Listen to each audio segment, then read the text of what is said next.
വിവാഹാഘോഷത്തിനിടയിൽ പൊട്ടിച്ച പടക്കം വീണ് വധുവിന്റെ വീട്ടിലെ പന്തലിന് തീപിടിച്ചു.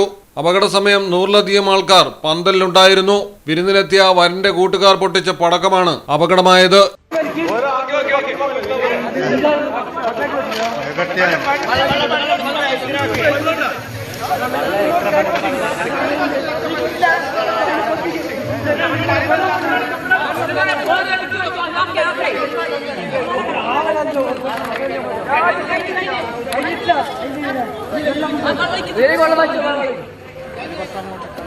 കാസർഗോഡാണ് സംഭവം. ബേക്കൽ മീത്തൽ മൗവലിലെ വിവാഹ വീട്ടിലാണ് പടക്കം പൊട്ടിച്ച് തീപ്പൊരി വീണ് വധുവിന്റെ വീട്ടിലെ പന്തൽ കത്തിപ്പോയത്.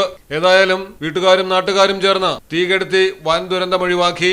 മലയാളം ടെലിവിഷൻ, കാസർഗോഡ്. മിനാർ ക്രൂയിസ് കൊച്ചിൻ. എല്ലാവിധ സുരക്ഷാ മാനദണ്ഡത്തോടു കൂടിയുള്ള ഒരു ആഡംബര യാത്ര, അതും കൊച്ചിയിൽ. യാത്രയ്ക്കൊപ്പം ഭക്ഷണവും വിനോദ പരിപാടികളും. ഫോൺ 7034 191 993.